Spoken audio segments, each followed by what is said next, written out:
नमस्कार। जय श्री राम, जय माता रानी, जय माँ लक्ष्मी। कुछ चीज़ें ऐसी होती हैं जो हम अनजाने में ही किसी दूसरे को दान में दे देते हैं और अपने भाग्य को खुद खराब कर लेते हैं।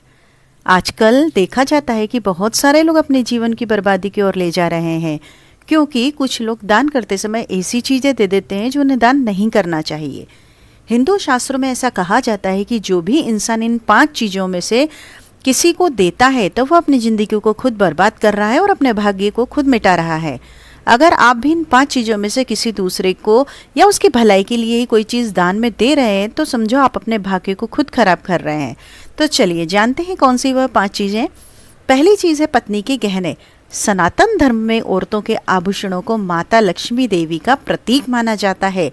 सुंदर और आकर्षक आभूषणों से सुशोभित स्त्री माँ लक्ष्मी के प्रतिबिंब की तरह दिखाई पड़ती हैं।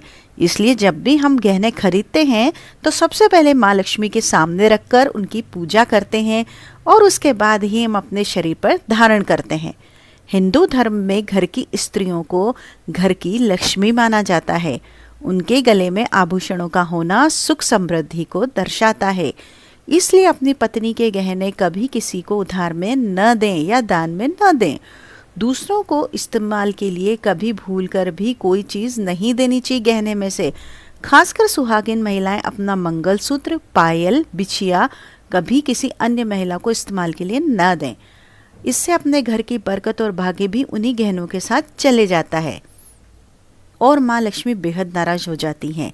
इसलिए अपने घर में सुख समृद्धि और बरकत को बनाए रखने के लिए इन गहनों को दूसरों को इस्तेमाल करने के लिए कभी ना दें। कई औरतें तो ऐसी भी होती हैं जिन्हें अपने गहने पसंद नहीं आते और दूसरे लोगों के गहने की शैली और बनावट बहुत पसंद आती है, जिसके कारण औरतें अपने गहने पहनने के लिए एक दूसरे से अदला बदली कर लेती हैं। ये अक्सर होता है, लेकिन ऐसा करना मतलब है कि आप अपने से माता लक्ष्मी जी को निराश कर रहे हो और घर से बाहर भेजने की तैयारी कर रहे हो, क्योंकि गहने या आभूषण महालक्ष्मी जी का प्रतीक होता है और आपके अपने गहने ही आपको पहनने चाहिए। किसी को भी किसी दूसरी स्त्री के गहने नहीं पहनना चाहिए।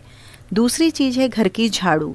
झाड़ू जो सफाई में काम आती है, हमारे घर में नकारात्मक ऊर्जा को दूर करती है, उसे माँ लक्ष्मी जी का प्रतीक माना जाता है। ऐसा माना जाता है कि झाड़ू में माँ लक्ष्मी जी का निवास होता है। इसलिए अपने घर की झाड़ू कभी किसी को उधार में या उपयोग के लिए न दें। अगर झाड़ू खराब हुई है तो उसे किसी प्रवाहित जल में बहा दें, लेकिन उसे किसी को उधार में न दें या कचरे में ना फेंकें, क्योंकि अगर आपके घर की झाड़ू कोई दूसरा उपयोग करता है तो इसका असर आपके घर की सुख समृद्धि पर पड़ता है। इसके साथ ही यह भी बात ध्यान में रखें कि दूसरे के घर की झाड़ू का अपने घर में कभी प्रयोग ना करें। ऐसा करने से उनके घर की नकारात्मक ऊर्जा आपके घर में प्रवेश कर सकती है। आपको हमेशा झाड़ू को छुपा कर रखना चाहिए। इसे ऐसी जगह रखें जिससे बाहर से आने वाली किसी भी व्यक्ति की नज़र इस झाड़ू पर न पड़े। यदि आप झाड़ू को खुली जगह पर रखते हैं तो इससे घर में वास्तु दोष लग सकता है। इसके साथ ही आपको टूटी हुई झाड़ू को भी घर से तुरंत बाहर निकाल देना चाहिए। साथ ही आपको इस बात का भी ध्यान रखना चाहिए कि कभी भी बिस्तर के नीचे या पलंग के नीचे आप झाड़ू को न रखें। इसे रसोई घर में भी कभी नहीं रखना चाहिए। इससे आपके परिवार के लोगों के बीच लड़ाई झगड़ा वाद विवाद बढ़ सकते हैं। आपको इस बात का ध्यान अवश्य रखना चाहिए कि झाड़ू पर कभी भी ठोकर नहीं मारनी चाहिए। यदि आप झाड़ू को ठोकर लगाते हैं तो ऐसे में माँ लक्ष्मी देवी का घोर अपमान करने के समान ही होता है। झाड़ू इधर उधर रखने से घर में वास्तु दोष लग सकता है और आपको आर्थिक तंगी भी हो सकती है। अगर आप घर में झाड़ू रखती हैं तो इसे रखने के सही वास्तु के बारे में जानकारी जरूर होना चाहिए, जिससे आपकी आर्थिक स्थिति एवं घर में बरकत अच्छी बनी रहे और घर में खुशहाली आए। कभी भी आपको घर के किसी भी व्यक्ति के घर से बाहर निकलते ही आपको झाड़ू का प्रयोग नहीं करना चाहिए। इससे बाहर जाने वाले व्यक्ति को उसके कार्यों में बाधा आ सकती है। अगर कोई आप लंबी दूरी की यात्रा कर रहे हैं, ये तब की बात है। तीसरी चीज़ है महालक्ष्मी वैभव प्रदान करने वाली, सौभाग्य देने वाली ममता की मूर्त है। साथ ही वह अन्नपूर्णा भी हैं। इसलिए हम अन्न ग्रहण करने से पहले माँ अन्नपूर्णा को धन्यवाद अवश्य करते हैं।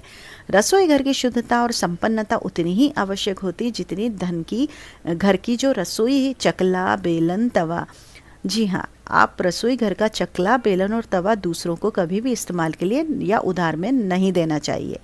यह चीज़ें दूसरों को देने से आपका भाग्य भी उन्हीं के साथ चला जाता है। माँ लक्ष्मी को अत्यंत प्रिय है, इसलिए ऐसा कभी ना करें। अपने घर का चकला, बेलन या तवा दूसरों के उपयोग के लिए कभी ना दें, नहीं तो आपके घर में दुर्भाग्य वास हो सकता है। चौथी चीज़ है, माँ लक्ष्मी धन की देवी हैं। माँ लक्ष्मी हमारे घर में सदा विराजमान रहें, ऐसा हमें सदा ही प्रयास करना चाहिए, जिससे घर पर महालक्ष्मी की कृपा बनी रहे, धन की वृद्धि अवश्य होती रहे। इसके लिए अगर आप अपनी पत्नी के पास कोई धन रखा हुआ है तो वह पैसा किसी को उधार में नहीं देना चाहिए। अगर आप किसी को अपनी पत्नी के पास रखा हुआ धन उधार में देते हैं तो आपके घर से लक्ष्मी चली जाती है और भविष्य में आपको पैसे की तंगी का सामना करना पड़ सकता है। खासकर त्योहार एकादशी के दिन अपनी तिजोरी में रखा हुआ धन दूसरों को कभी न दें, ये बिल्कुल ध्यान दीजिए। एकादशी। पांचवी चीज़ है, सूर्यास्त के बाद दूध, दही, चावल, नारियल, आटा का दान। ऐसी सफ़ेद चीज़ों का दान करना या दूसरों को उधार में देना बेहद ही अशुभ माना जाता है। शास्त्रों में ऐसा माना जाता है कि सफ़ेद चीज़ों से बुरी नज़र जल्दी लगती है, इसलिए सूर्यास्त होने के बाद अपने घर की वस्तुएं दूसरों को कभी नहीं देनी चाहिए। इन चीज़ों को दान करने से आपके घर की सकारात्मक ऊर्जा कम हो सकती है। अगर आप किसी को देना ही चाहते हैं तो उन्हें बाजार से खरीद कर दे सकते हैं, परंतु अपने रसोई घर से उठाकर भूल से भी दूसरों को ना दें। खासकर नमक तो भूल के भी नहीं देना चाहिए। छठवीं चीज़ है, नुकीली वस्तु जैसे चाकू, कैंची तथा धारदार चीज़ जो भी हैं दान में नहीं देना चाहिए। ज्योतिष विद्या में ऐसा करना नुकसानदायक बताया गया है। माना जाता है कि नुकीली वस्तु का दान करने से परिवार की सुख शांति भंग होती है। इसके अलावा घर के सदस्यों के बीच तनाव बढ़ने के साथ रिश्ते खराब होने की भी आशंका रहती है। कई बार लोग अन्य चीज़ों के साथ स्टील के बर्तन भी दान में देते हैं, लेकिन ज्योतिष शास्त्र के अनुसार स्टील के बर्तनों का दान करना हमारे घर के लिए अशुभ हो सकता है। धार्मिक मान्यताओं के अनुसार स्टील के बर्तन दान करने से परिवार की सुख शांति भंग होती है और झगड़े आते हैं। इसकी वजह से घर में आर्थिक तंगी बनी रहती है। तो यह थी वो 5 चीज़ें जो स्त्रियां दूसरों को नहीं देना चाहिए, कभी नहीं देना चाहिए, नहीं तो आप खुद अपनी बर्बादी को बुलाते हैं, ये ध्यान रखिए। और हमेशा आप इन चीज़ों का ध्यान रखकर ही जो अपना जीवन यापन करते हैं एक अच्छी तरह से जीवन यापन करें। ये खासकर बातों को ध्यान रखिएगा। धन्यवाद। आखिरी तक आप इस वीडियो में हमारे साथ बने रहे, इसके लिए बहुत बहुत धन्यवाद। एक लाइक करिए, सब्सक्राइब कर लीजिए चैनल को। जय माता रानी, जय श्री राम, जय माँ लक्ष्मी। हम जो भी वीडियोस पोस्ट करेंगे आपको इसकी जानकारी मिलती रहेगी, इसलिए आप लाइक कीजिए, सब्सक्राइब कीजिए। धन्यवाद।